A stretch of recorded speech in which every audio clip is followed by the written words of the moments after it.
Oh, hello everyone, and welcome to my Patreon video upload for the month.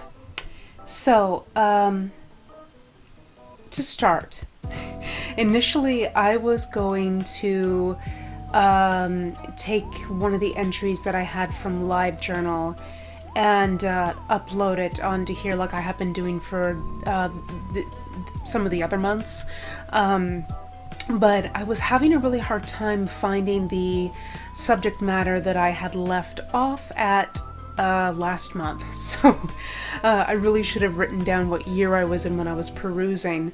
And as I kind of went farther onto the years, there were a couple of things that I could have talked about this month, but truthfully, I was like, I'm just not really feeling it, at least not for this go around. I didn't want to talk about 13 Reasons Why, or really any of the other stuff that I had kind of found on my LiveJournal. I'm sure at some point I'll want to put those subjects up, but that is not what I want to do this evening. What I would actually like to do this evening is talk a little bit about cults. And specifically, the one that I want to talk about is the Source family cult. Now, this particular documentary that I watched is called Exploring the Source Family's Mystique. And I'll have to find it and link it below so everyone who sees this can go watch it too. And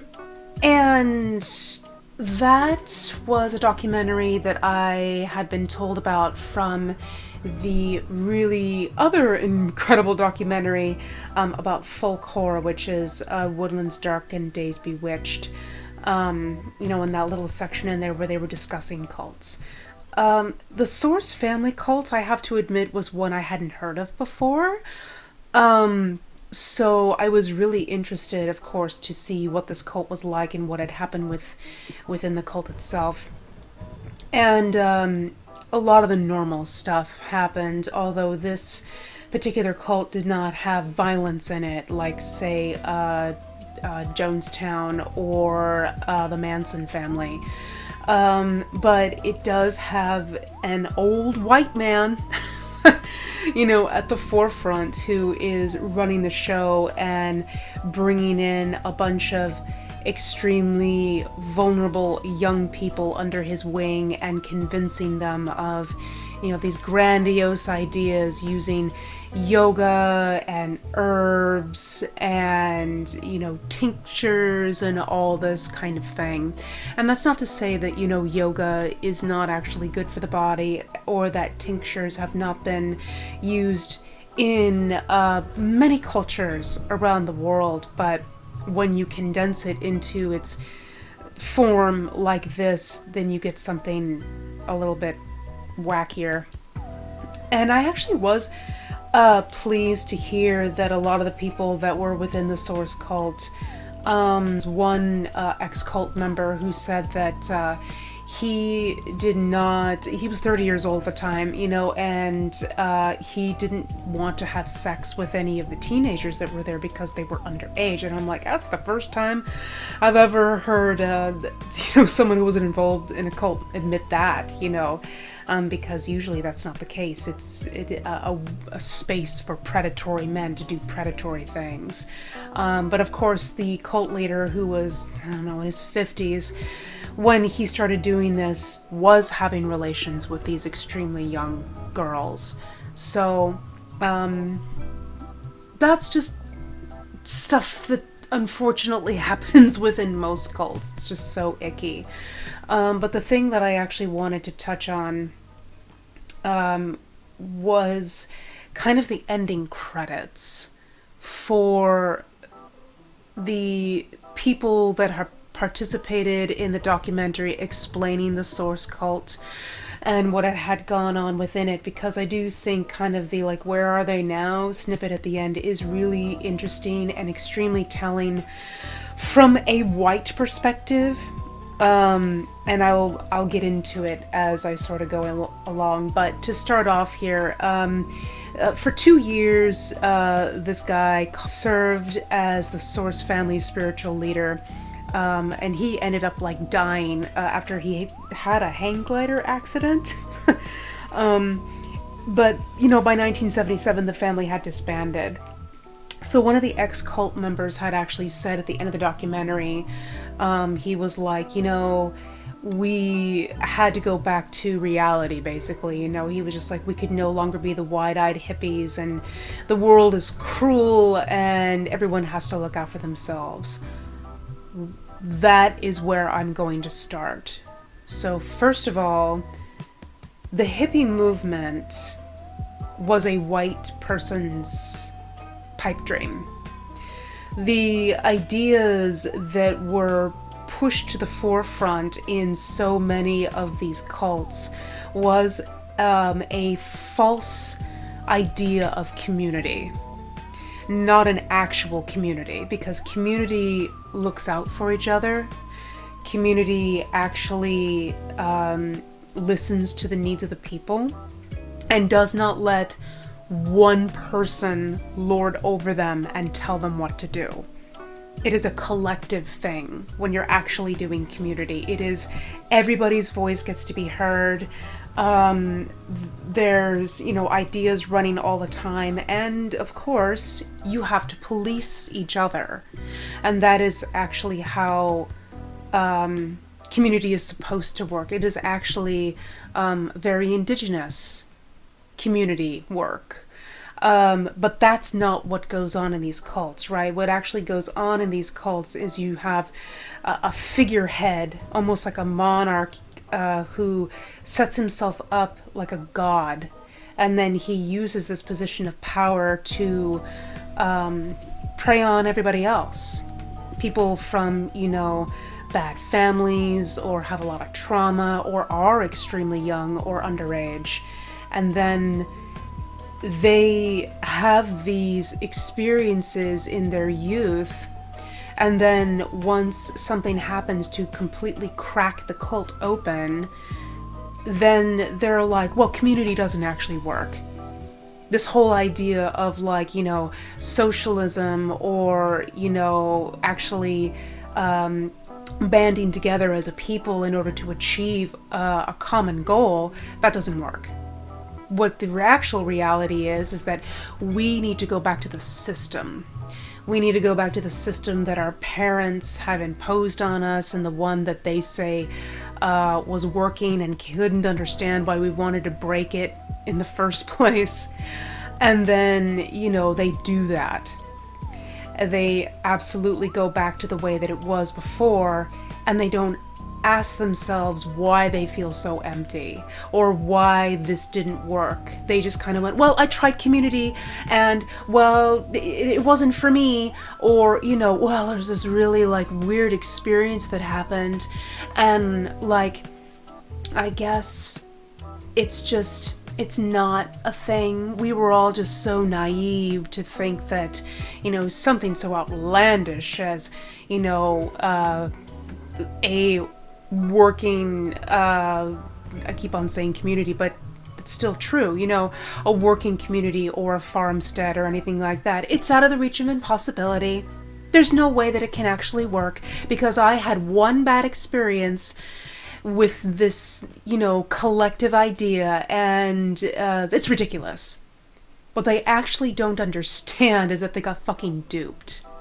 That they, were forced to give up themselves and to become what their monarch, what their Jesus, their white Jesus wanted them to be. It's not the same.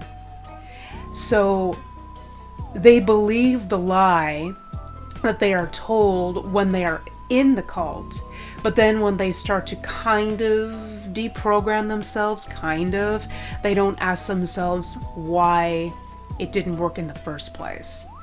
But that's deconstruction. And the really obnoxious part about this is that these are the boomers that, did this. So it's part of the reason why we're having this problem now. They were already selfish people who, most of them, were not willing to learn or grow past what they had been taught. They just saw a kumbaya moment and were like, oh, I'm gonna go for that, instead of actually doing the hard work. They were comfy kids that wanted comfy lives. Not all of them, obviously, because I'm not doubting that any of them that were coming from suburbia did not have trauma, because that's a lot of the places where trauma breeds, is within suburbia, where, you know, no one can see it. It's behind closed doors. It's not always happening in, you know, I know this is going to be non-PC to say, but I'm going to say it anyway. It's not just happening in trailer parks. You know what I mean? It's happening everywhere because of the system that we are under and function under, well, quote unquote function under. But that's the actual problem, and we know this, especially as millennials. We've seen the selfishness from our parents, we've seen the stubbornness or the inability to actually, you know, deconstruct or even really get into the weeds of why that particular thing did not work at all, period.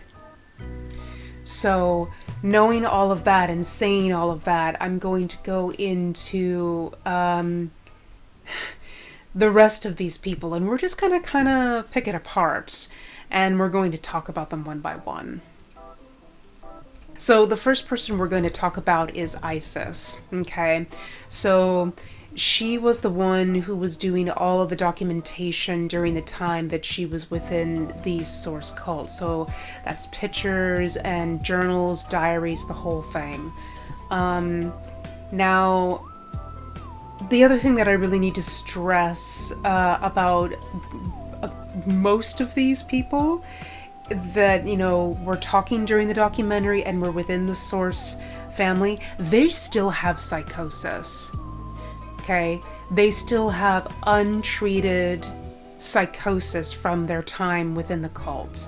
And they did not move away from that psychosis as they got older. For some of them, it got worse, you know, and the others where it quote unquote got better, they still participate in shit that they shouldn't be participating in. And like I said, we'll get into it.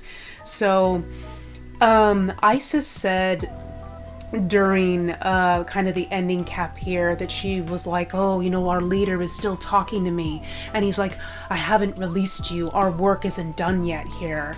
So first of all, that is a lot of where the psychosis comes into. Now, as an archivist, I actually think that that is very important. You know, she's archiving the stuff from the actual cult. She's published books, the whole thing, and she's got all that stuff. That's totally fine from an archival point of view. But the problem is that this is now what she feels is her life calling. And she's not doing a life calling to where she's compiling all of this stuff to then show to other people to be like, these are the warning signs to keep you away from actually getting into a cult. No. She publishes them in more of like a, well, this was the thing that we did, and here it is, because he's speaking to me through the grave. You know, it goes back into that weird channeling thing that a lot of white people think that they can do. They can't. So at the end, capped here, they said, Isis continues to preserve the Source family legacy through her writing, books, and special projects. She has a daughter, Saturna, and a granddaughter, and lives in Hawaii. So this is something that I'm going to repeat a few times, but we'll start here with Isis. So the Source family at one point actually had their little headquarters on Hawaii, and they were just like, well, no one liked us there, you know, and people were really, really mean to us when they were on the island. And they didn't necessarily say it was the locals that were not happy to have them there. It could have been, you know, I'm gonna say the white settlers, the white colonizers that lived there that didn't want them there. But if it was the native population of Hawaii that did not actually want them there, that is completely understandable. That is their land. And you are now bringing this weird cult onto their land, and, you know, you're trying to live not indigenously, but living the way that, a bunch of weird colonizers live. And this isn't the first time, that Hawaii has had a run-in with a cult. It happened again a few years ago with the Love Has Won cult, which, also came to Hawaii, and there was a lot of protests that happened from the indigenous population to basically be like, we seriously want these people out of here because they don't belong here, they're weird, they're participating in stuff that isn't, good for us or the land. It's understandable. That's their space.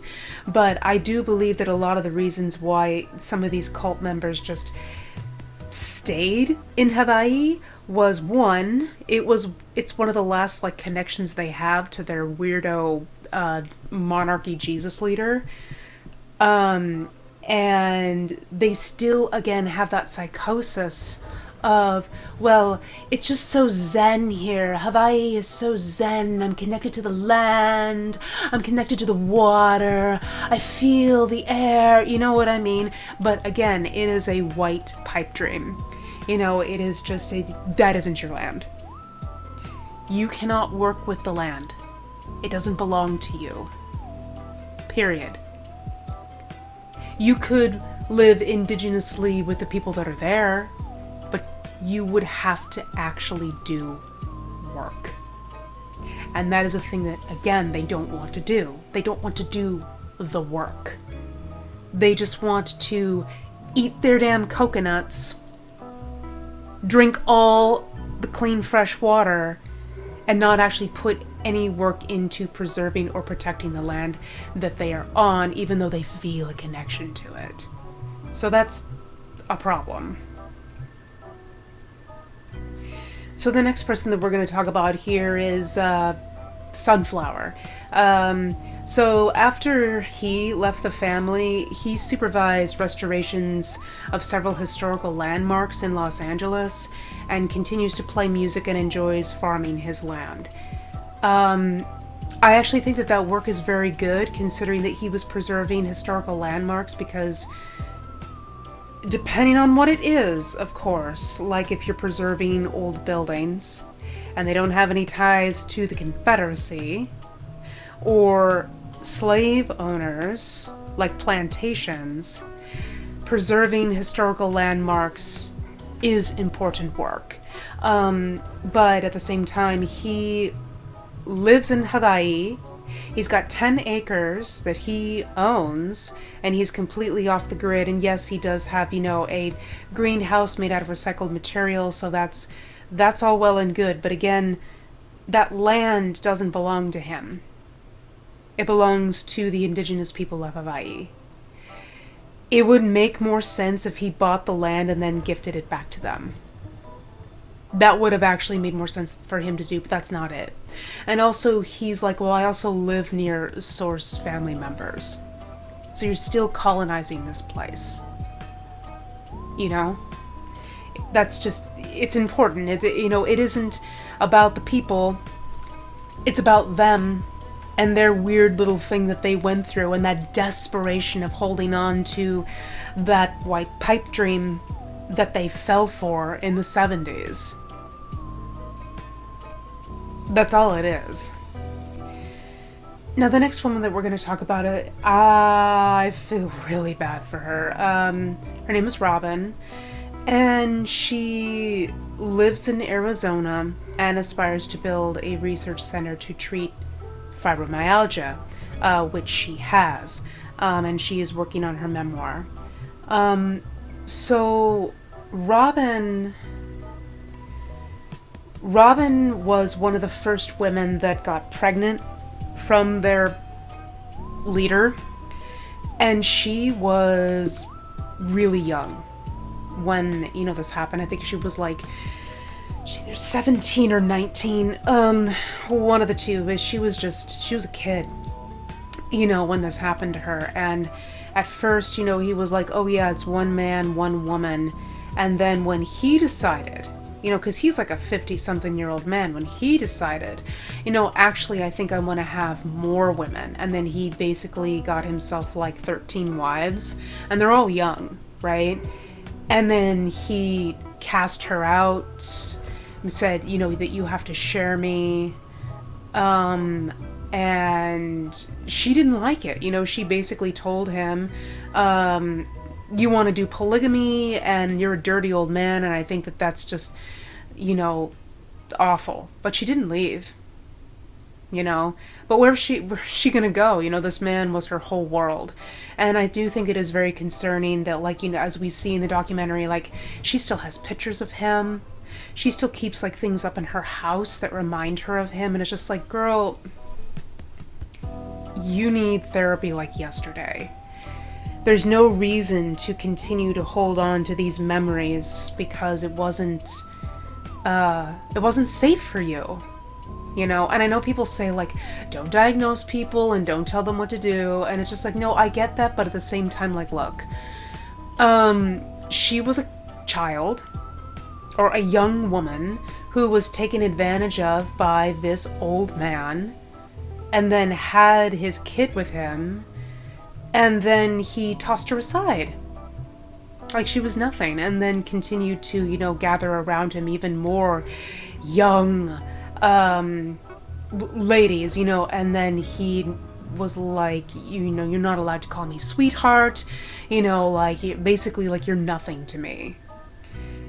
And her daughter said it was a really bad time for her mother, you know, and she basically ended up being a single mom who had to, like, make ends meet. And then, of course, she developed fibromyalgia. Now, fibromyalgia is a disease that is genetic.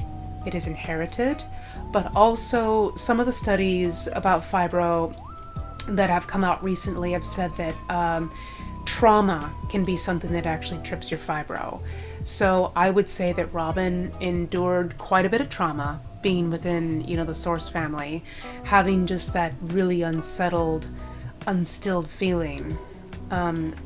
Now, it's not the same as, like, you know, the Manson family, you know, where it was just, you're on so many drugs that you don't even know what reality is.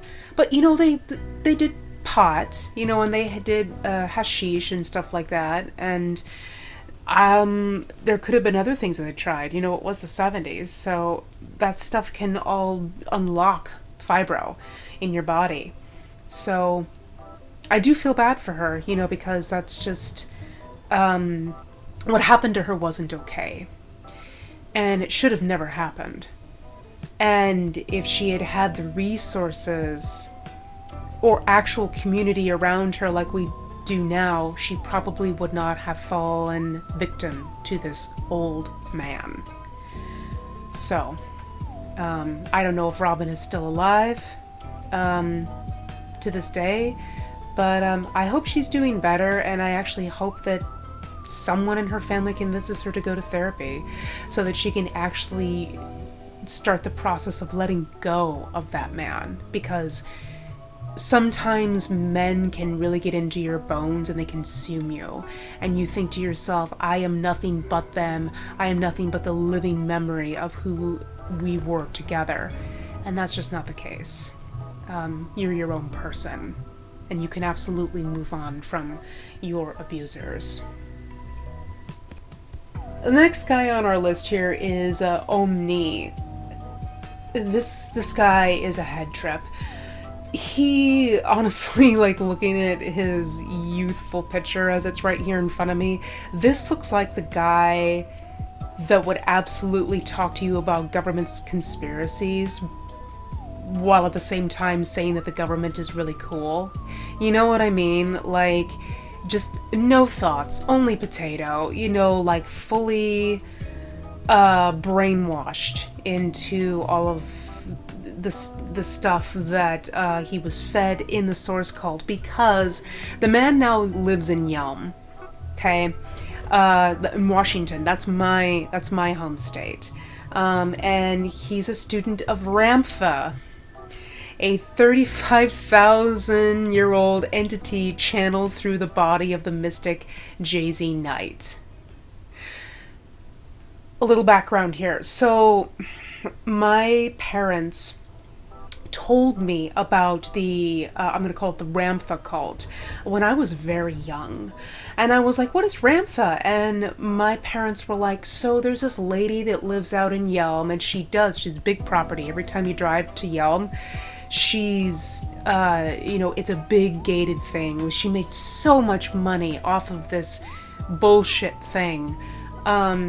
And she's supposed to be able to like channel this thing through her body. And my dad said one time they actually had a televised thing of this woman, JZ Knight, supposedly like channeling this specific entity through her.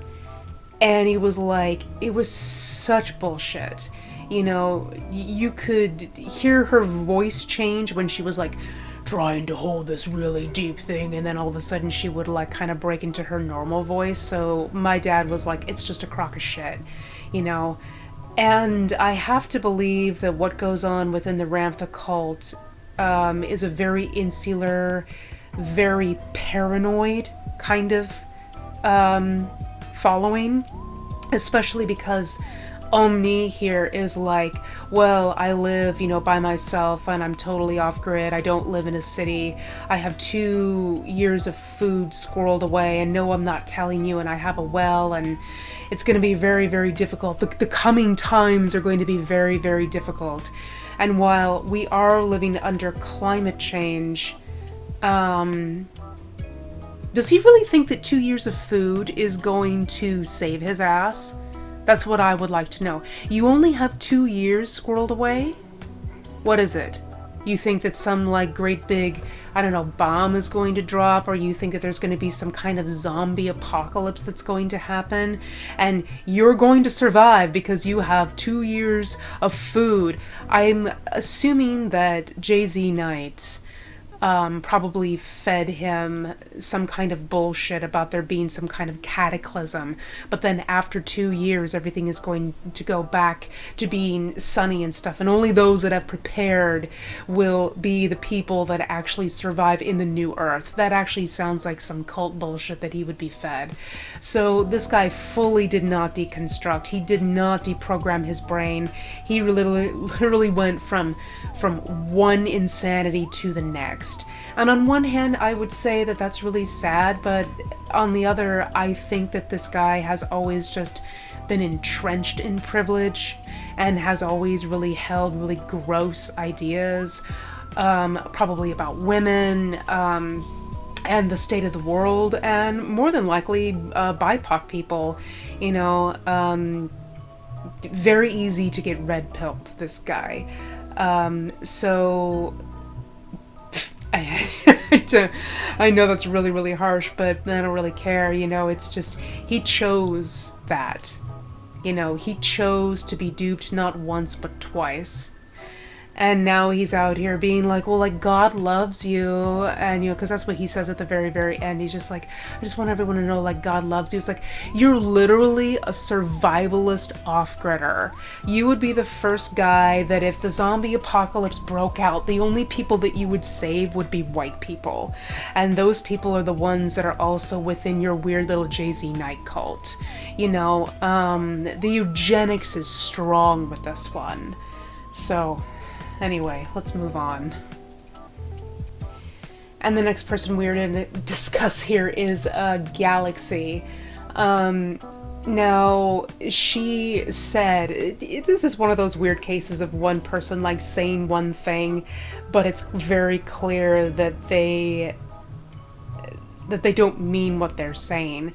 And I think that this is another part of psychosis. So after she left the cult, she returned to the place she was before, and everyone was kind of like, where were you? And she didn't talk to anyone about it. But she's also like, oh, but I don't regret anything. Like, it's not a big deal. Like, our Jesus cult leader basically told us to live in the moment, and that's what I'm kind of doing. It's like, girl, you need to pick a lane. If you were legitimately not ashamed of it, you would have been talking about it to God and everybody after you were out. So to say, like, no, like, it's not a big deal. Like, I have no regrets, but also be like, I didn't tell anyone. It's like, you have regrets. That's the definition of regret. Regret is you don't talk about it. You really don't. And if you do, there is an air of like, well, shit. You know what I mean? But that's where the confiding comes in. So after she returned to Chicago, she became a clothing designer and stylist for rock bands. They don't name which ones. And later, she settled on the Big Island and developed her own IT business. So again, she went back to Hawaii. She went back to the place where they had, last been one big happy family, quote unquote. See what I mean about like the returning and that like following that pipe dream back and back and back and not being able to let go and just continuing with the psychosis and going back to the place where, like, well, I was happiest when I was here, except that you weren't. So she can talk all day about like, I don't have regrets or not this, that, and the third, but at the end of the day, girl, you have regrets. And it's something that maybe she addressed in herself, probably not, because that would actually mean that she would have to, again, do the work. She'd have to think about it, and that is a extremely hard and sometimes painful process. So, and the next people on our list here, they're actually a couple. Electricity and Harvest Moon. They work in real estate and live on Kauai. They have 3 sons, Merlin, Mason, Ieo, and their a granddaughter. In Electricity is the founder of a spirituality website. Now, I don't know what that means.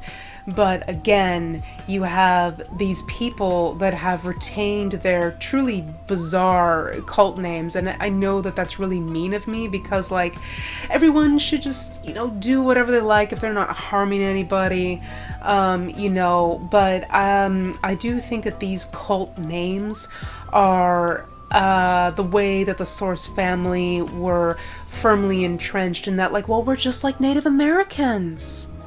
We have other names. This universe has given us, our true names, and now we're going to use them. And that's not how indigenous cultures worked, to start. So that part is just like, you guys you need to stop. Like, it isn't what it is. But at the same time, it's like, is it harming anyone? No, but it's also just irritating. And again, they live on Kauai. They just cannot give up Hawaii as a place, and they shouldn't be there. And I don't even know what this spirituality website is. There's no listing for it, probably because they want to keep it private, but it's like, so is this another offshoot brand of, because Electricity is a white man? Is he going out here and converting other people to weird psychoses? And there is something that I forgot to mention as well, but like yoga, for many years, has played a very active role in whitewashing and white supremacist ideals. Probably starting in the 60s. I don't remember where I actually found that information. I think it was in an article that I either found or picked up, or there was a book that actually discussed it. It's one of those 3 things, but it doesn't surprise me. It doesn't shock me, especially as I go through my own deconstruction. None of this stuff shocks me anymore. It's just like, oh shit, another thing to add to the list, So, anyway. So, another couple that we have here is Elektra and Orbit.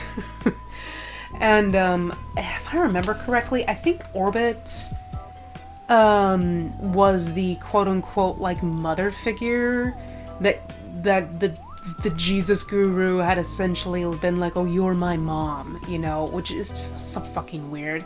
And when you look at like pictures of them together, she's a child. And he is just this weird old man, with a hookah in his mouth. Like, it's just so not okay. And you know, again, this whole concept of being a community, because at some point they actually had to move the family into smaller lodgings because they kind of got pushed into that. So everyone was sort of living in a smaller house where they had to share everything. So now you have this couple that are like, well, I don't really like anyone staying in my house anymore, you know, or sharing my bathroom. And it's like, well, you literally, there was no boundaries. That's the reason you don't like it, is because there was no boundaries. You were forced to do this thing, and then you were told it was community. And again, it harkens back to that whole like, well, community is bullshit actually, because I had to share a bathroom with people and I didn't like it. And it's like, well, that isn't what it is. You were forced to share a bathroom. And if Elektra is to be believed, they all had to share like the same toothbrush. Like, that's unhygienic and disgusting, you know. But that again goes into weird colonial things about not being clean, or misunderstanding exactly what a community is and how it functions and operates. That's it. That's literally it. It's got nothing to do with any of the rest of this shit. But again, now that they've quote-unquote experienced this, they'd rather not experience it again. You know, no community. Everything for myself. When what they really needed in that fucking house was boundaries. But how can they set boundaries when most of them were like in their late teens, early 20s, and that is like your discovery time, and you're actually learning how to set your boundaries, but you literally have this man that you think is Jesus, God, you know, monarch, whatever, guru man, who's telling you what the parameters are, and he's so quote-unquote worldly, you know? So... It's just ridiculous. So Elektra is a psychotherapist. I don't know what that means, but that kind of sounds a little not okay. A neuropathic doctor and life coach. God, I hope she's not leading people into psychosis problems. I really, really hope that she has learned at some point that you actually need to lead people away from psychosis and not just cement it in their brain. But that's holding out a lot of hope because she's a boomer. And then her husband Orbit is a refugee of corporate America. I don't know what that means. And author of a book that instructs the use of the sacred herb. And the sacred herb in this cult was marijuana. So like, it's like, are you literally writing a book about how to use pot in like a spiritual way, or what? Because that's kind of what it sounds like. Or did you just write a book about pot? Because again, is it really hurt anyone that he wrote this book? Probably not. But you know, if he's writing it in the way that, say, like some of the authors from the Wicca movement from, you know, the 1970s, even into the 80s and 90s, like Eden McCoy, who is a white woman, not a white man, but doing the homogenization of all of this stuff with closed indigenous practices that you are trying to, like, you know, convince everyone that it's okay to do as white people. That's a problem. That's an actual issue. So, again, I keep on repeating this, but do you starting to see how, like, a lot of these people still have full-on psychoses that they have not worked through, that they have not gotten therapy for, and just perpetuate, asking zero questions. And I do think some of this comes from a place of individuality, you know, as well, for like, well, we were imbued by this man. I mean, at the end of the day, he was kind of silly, but was he really? And we just feel this thing, and we feel a need to continue whatever this quote-unquote work is that he instilled in us. Heroes, journey, manifest destiny, hand in hand. It's nonsense. It's bullshit. It's all just a way for you to feel like you were quote-unquote special, when at the end of the day, everybody is special because everybody is different and unique. And that's basically where that stops. And what I mean by that is, you know, like, you're not above anybody else because of, you know, being imbued with whatever you're imbued with. Zennaru, oh man, this guy is so dangerous because looking at his picture of him as a youth, I would have had such a crush on him. And even as like an older man, he's got the good hair. You know what I mean? Like he's actually aging like fine wine. So dangerous. But, you know, he is the founder and CEO of an international group of stem cell research and treatment corporations. And he's considered a pioneer in emerging stem cell technologies. And while stem cell research is amazing, and, you know, it's something that we desperately need, and women in STEM, you know, I hope he's an advocate for that. The only thing that's kind of icky is that he's a CEO. And we know how they generally treat the people around them and how much money they have and how much they don't share. And as fearless as he says that he is, it's like if you're not actually creating spaces where your employees are paid well and their healthcare is taken care of and you're not giving yourself bonuses all the time, then you're just contributing to the fucked up system that you were desperately trying to escape when you were a teenager. That's really all I have to say about Zennaru. So Damien is someone who owns a Source health food store on the island of Oahu. Again, they just can't leave that island alone. In his spare time, he is an active Freemason, a radio show host, Elvis enthusiast, and Civil War reenactor. So there's nothing necessarily wrong with Freemasonry. Freemasonry in itself is one of the things that, like, I believe our founding fathers, when they came over here, were essentially playing around with mysticism, right? Like, you know, were some of them Christians? Yeah, but there are points of the Christianity in those early stages, especially from our quote-unquote founding fathers, that were heavily steeped in Christian mysticism that had a lot to do with rituals and blood sacrifices. So, you know, Freemasonry, I know it's legit.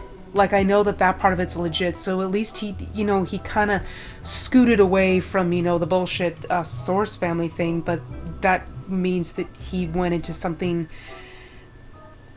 a little bit more serious. And I hope that he's actually using it to do good in the world. But there's a couple of points in here that I'm just like, ugh. Like Elvis enthusiast. Like Elvis was a racist. Let's be so for real. Let's be so transparent.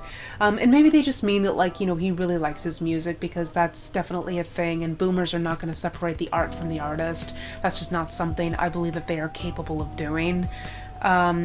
And a Civil War reenactor, that's a little sketchy, because are you on the Confederate side of that reenactment?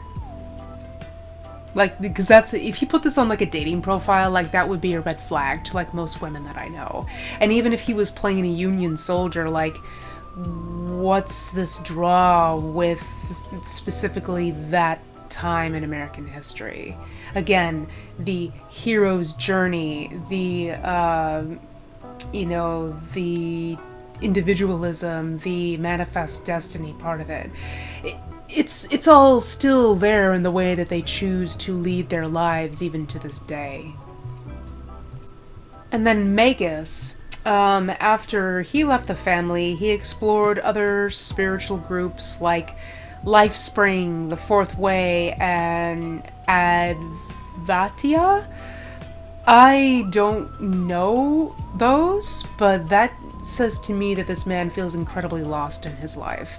You know, he does actually want that community connection, but he's not finding it. I guess I could look up real quick what these are, just so I get a gist of it. Hold on. Okay, so Lifespring was an American for-profit human potential organization founded in 1974 by John Hanley Sr., Robert White, Randy Raval, and Charlene Aframo. The organization encouraged significant controversy, or it encountered significant controversy in the 1970s and 80s with various academic articles criticizing Lifespring's training methods as deceptive and indirect techniques of persuasion and control, which that tracks for these kinds of things, and the allegations that Lifespring was a cult that used coercive methods to prevent members from leaving. These allegations were highlighted in the 1987 article, The Washington Post, as well as local television reporting in communities where Lifespring had a significant presence. Before becoming defunct in the mid-1990s, Lifespring claimed that it had trained more than 400,000 people in 10 centers across the United States. So really, any of these types of things obviously can be cult-ish. Again, I would have to do more deep diving to see exactly what this was. Was it a weird pyramid scheme? I bet it was a weird pyramid scheme. But anything where there are people at the top that are kind of white, yeah, it's gonna probably be something creepy and weird. And then the fourth way, or also called the Living Presence or the Fellowship of Friends, looks like it was founded by, you guessed it, another old white man, Robert Earl Burton. So it was founded in 1970s, or 1970. It was a group based on the teachings of early 20th century Russian philosophers George Gurdjieff and his disciple Peter Ouspensky, but presently incorporates additional esoteric beliefs not directly connected with the fourth way system. So the members believed that most people normally exist in a state of waking sleep, and that the way to the higher consciousness is through self-awareness, a positive attitude, and engagement in the fine arts. I mean, I can get behind, the fine arts part of it.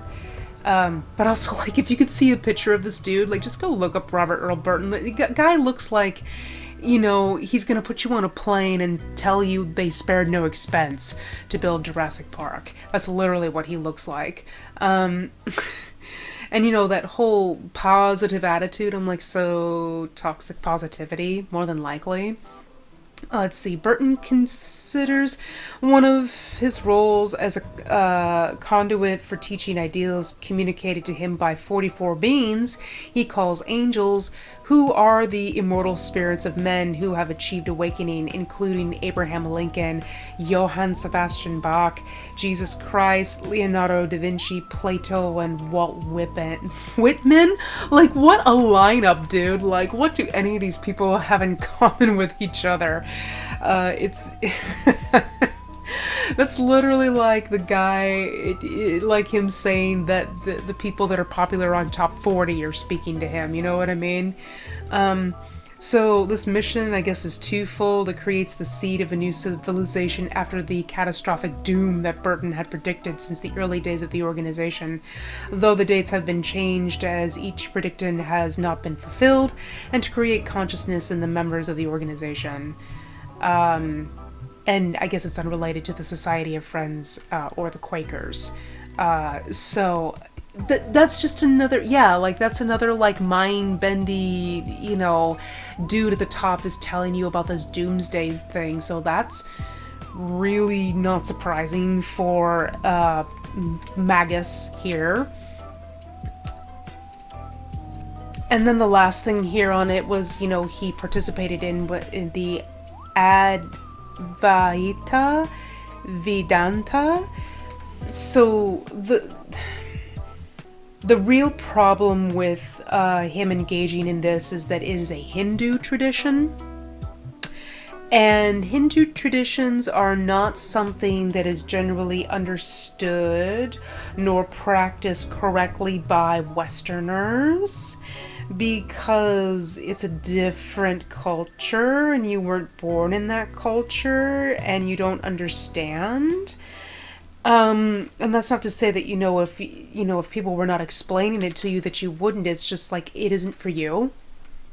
So it's more hippy-dippy guru brainwashing bullshit that probably just, encourages light and life and, talking about all of these big concepts that he's not going to be able to understand because he's not from India. He's not part of that culture. It's just not for him. Sorry. But I guess in 2000, the software industry staffing company he founded in 1978 sold for $60 million. So, this guy's got money now. So, like, it just, realistically, any guy who looks, like with a beard and he wants to be Jesus and he dresses in white, you should always be suspicious of them. Like, I don't care. I just don't care.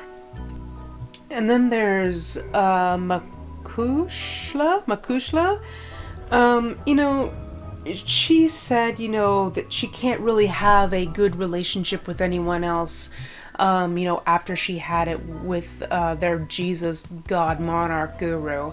And I think that that's really messed up, because it means that this person effectively brainwashed her thoroughly, that she feels that she can't do anything else with anybody else. And it's also like, well, your boundaries were violated, completely violated, because again, you were a child when this man brought you into his space. So that really sucks for her. But after the Source family, Makushla spent time in numerous spiritual groups, including the Love Israel family, which we'll have to go look that one up. And she also lives in Yelm, Washington, and is a caregiver for hospice, which, that's nice, but still, she's probably a Zionist, so it's not nice at the same time. So let's see, the Love family, or the Church of Jesus Christ at Armageddon, which, that's probably bad. It was a U.S. communal religious movement formed in 1968, and it was led by Paul Erdman, who renamed himself to Love Israel, which, that's a problem. And let's see, the group practiced meditation, often with the use of hallucinogenics, because of course they did. It was the 60s, but also, like, that's just a dangerous, slippery slope, Manson family. And believed that life was eternal and all people were one. Because life was eternal, the group did not observe birthdays or perform marriages. They placed personal revelation above traditional doctrine. The group was committed to living in the present. Now is the time was one of their mottos, to the point that they avoided making appointments or incurring debt. I mean, you shouldn't incur debt, because debt is stupid, and it's a way to literally keep us in the system, but anyway. So additional prohibitions including smoking, owning clocks, mirrors, or watches, and reading books or magazines other than the Bible, which that's not good. So it's just like, cementing your ignorance. And they also did not use driver's licenses, which is like, you don't necessarily have to have a driver's license. That's a choice that people make all the time. I have a friend that made that, so...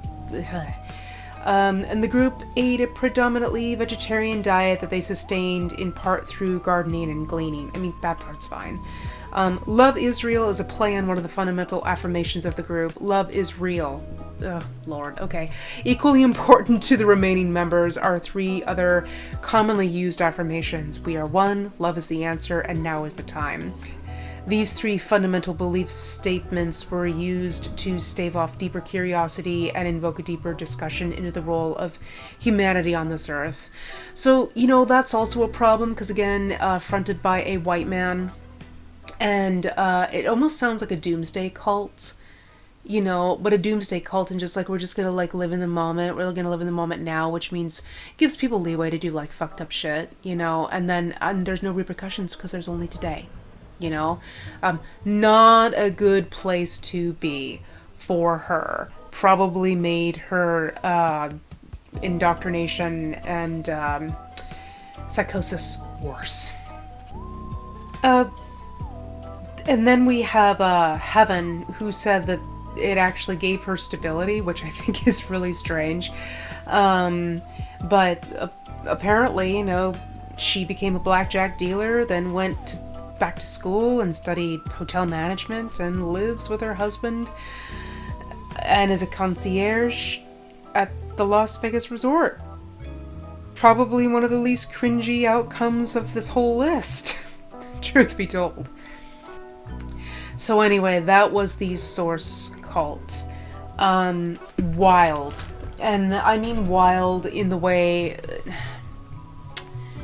So here's the thing. Things like the Manson family are the most obvious, right? You look at this man who basically is almost like a mini Hitler, right? You know, he says... they didn't want his music, Charles Manson. You know, they're just like, your music sucks, bro. So much like Hitler's paintings were bad, you know, Hitler was like, okay, I'm just gonna go kill everyone in the world. You know, and Charles Manson, very much the same. Like, no one wants his music, so I'm gonna go kill everyone in the world. You know, deranged, insanity. And then, you know, he brings on these young people and is like, we're gonna do drugs, a lot of drugs, and we're gonna participate in sex all the time, and we're gonna be so fucked up, you know, that you're not gonna know which way is up and which way is down. And then I'm gonna get you into such a state of, like, disreality that we're gonna go kill people together, and it's gonna be the most bonding experience of our lives. And having also watched a documentary on the Manson family where they were interviewing the people that were in the family, was really, really telling, because there are certain moments where, like, they were asking these kids, you know, because they were kids, questions, and they're just sitting there giggling, and then they give their answers. It's just like, they're high as a fucking kite. You know, they're not in their right minds. They're a blank slate. They are a void from which to be poured indoctrination into. So the Manson family is a very obvious cult. You know, the one that perpetuates violence, the one that consistently does terrible, horrible things, and then everyone looks at it and goes, oh, I mean, of course. Of course, you know? Like, look at what they were saying. Look at what they were doing. That makes sense that, you know, they're the bad guys. But sometimes I think cults like the Source cult are more insidious. And the reason they're more insidious is because there wasn't massive rape going on, or, you know, murder, or malnutrition, or self-mutilation, or any of that kind of stuff that you see in other cults, or, you know, suicide, things like that, you know, like Jonestown. I can't even say, you know, like Heaven's Gate, because Heaven's Gate were autistic people that just felt so alone, but we won't go into them. That they're separate. Like, they're they're different on this list. You know, they all committed ritual suicide together for not the same reason that the Jonestown family did. But the Source family was a whole bunch of people that were being exploited in their youth by a man who then filled them with psychosis, filled them with tools of white supremacy, filled them with ideologies that they did not understand, because they couldn't, because he was using it in a white colonial way. And then these people break away from this cult, and the cult breaking up was extremely sudden, you know, because he died.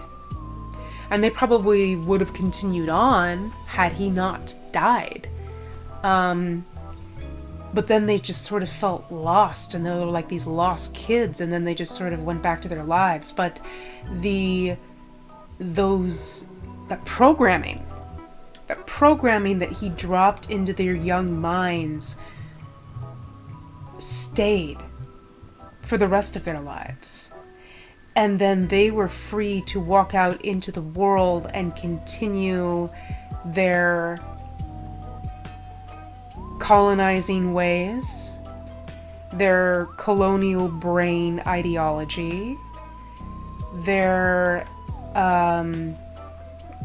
their belief in something that they don't fully understand because they have not deconstructed. And then they have children.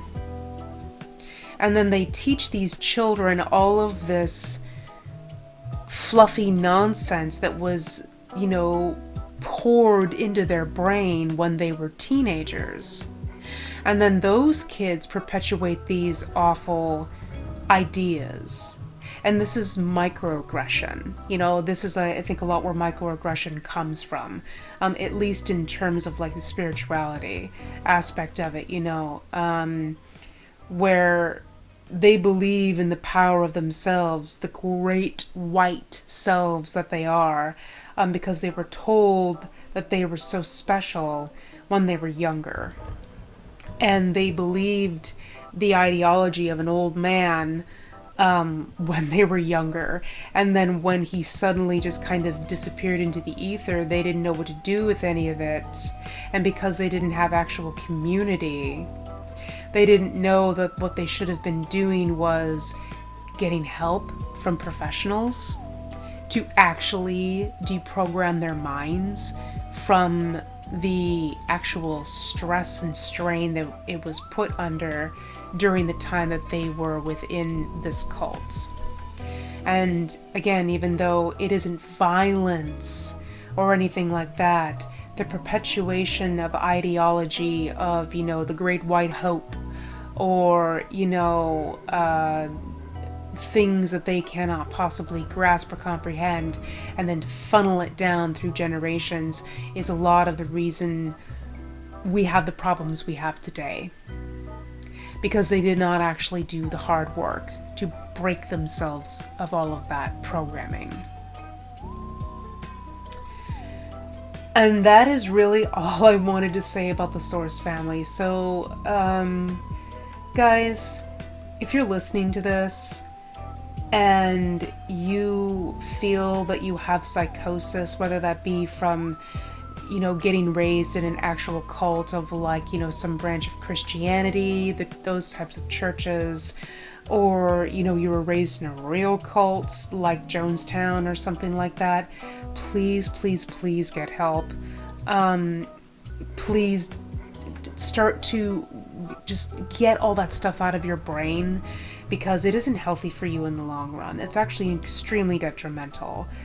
The breaking down of your psyche is the point of cults. And once they've broken it, it's extremely difficult to rebuild it.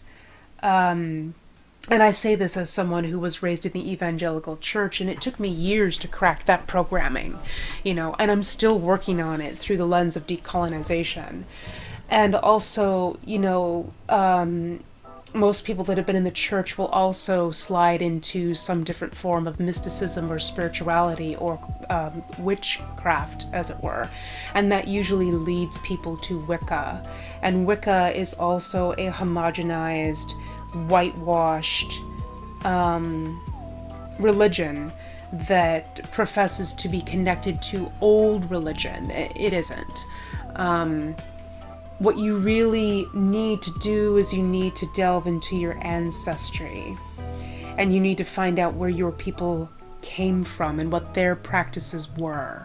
And that is actually your magic.